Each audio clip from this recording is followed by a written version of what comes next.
नमस्कार दर्शक बंधु ओइन Odia channel national news bulletin को आपको स्वागत। दर्शक बंधु राज्य को वर्तमान प्रबल शीत थराई दौची सामान्य आश्वस्ति मिले आग को जो भाव स्थिति देखा मिल कहवा बर्तमान बड़ मुस्किल। पाणीपाग तरफ आसला बड़ खबर बंगोपसागर सृष्टि हो पारे लघुचाप। यही समस्त खबर को लेकिन आज बड़ अपडेट आसना आलोचना करवा पूर्व चैनल नुआ चैनल को सब्सक्राइब करूँ और पाणीपाग समस्त चित्र देखूँ। आज अपडेट चैनल लिखंतु कमेंट बॉक्स में लिखंतु जय जगन्नाथ।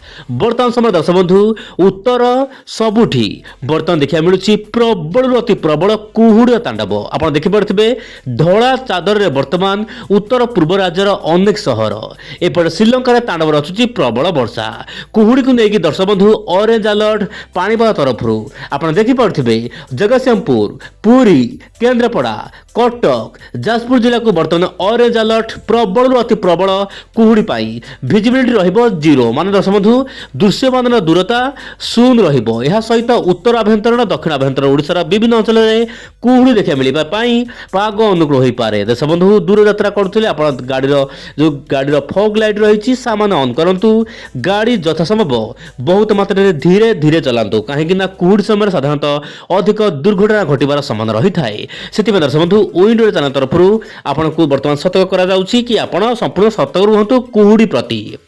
बर्तमान देखा वायु चलन नहीं कौन रही बड़ अपडेट। उत्तर भारतर उपरिभाग में गोटे रही पश्चिमा झड़ जहाँ कि दर्शक बंधु कौन रोचे ना वायुर पैटर्न में परिवर्तन हो जाए कि उत्तर पश्चिम दिगु वायु आसवा सामान्य कमी जाए राज्यर किसी अंचल में सामान्य शीत कम रही किंतु शीत कम रही जाड़ सामान्य अनुभूत होची आभ्यंतर ओडिशा। आप देखिए यही जगह मानक वर्तमान तापमात्रा कम रही किंतु आम देखा जब आम देखा आप देखु पूर्वाड़ वायुर मात्रा बर्तमान ओडिशा देखा मिलूँ। मुझे कहली केन्द्रापड़ा जगतसिंहपुर भद्रक जाजपुर यही सब जिला मानक वर्तमान समय सामान्य वायुर पैटर्न में परिवर्तन होची जहाँ कि कुहुड़ी मात्रा देखा मिलूँ। आप देखिपारे मोबाइल स्क्रीन में किंतु पारादीप रही 19 डिग्री भुवनेश्वर आखपाख अंचल रही पारे 19 रु 20 डिग्री मध्य सहित भुवन ढेंकानाल भुवन खुटुणी अनुगुल नरसिंहपुर यही सब स्थान मध्य तापमात्रा प्राय 20 डिग्री पाखापाखि रहिबो माने शीतर मात्रा सामान्य वर्तमान समय कमी देखा मिलूँ किंतु जहाँ जना पड़ी आगामी दिन में पुणी से शीत हम। एपटे बंगोपसागर में गोटे घूर्णिबल सृष्टि होती आप देखिपारे जहाँकि श्रीलंका उपकूल में। दर्शक बंधु कहना चाहिए ओइंड ओडिया चैनल माध्यम वर्तमान समय जहाँ बड़ अपडेट रोचे मुझे चाहिए जानुरी और फेब्रुआरी मसरे जदि कौन लघुचाप हुए खास करके यही 2 मासरे यार प्रभाव विशेष किसी ओडिशा पर रही ना केवल श्रीलंका प्रबल वर्षा हाँपाई पाग अनुकूल हो पारे खास करके लघुचाप प्रभाव में बोली जहाँ अपडेट आसूसी। एपटे जीएफएस मॉडल कहूँ जीएफएस मॉडल आकलन रोचे कि कौन बड़ परिवर्तन हमार आशंका ना आगामी 3 दिन मध्य। ये दर्शक बंधु ये हूँ 3 दिन पाणीपाग अपडेट आप देखिपारे आगामी 3 दिन मध्य कौन बड़ अपडेट हमार आशंका ना।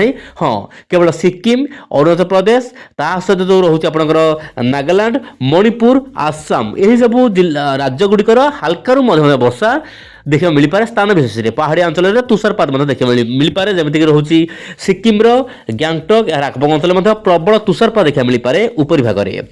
श्रीलंका प्रबल अति प्रबल वर्षा है किंतु ओडिशा प्रति कौन वर्षा पाग अनुकूल होबार आशंका ना। पश्चिम ढड़ बड़ पश्चिम ढड़ आसबार बर्तमान संभावना कम रही ओडिशा प्रति वर्तमान वर्षा कौन वार्निंग ना।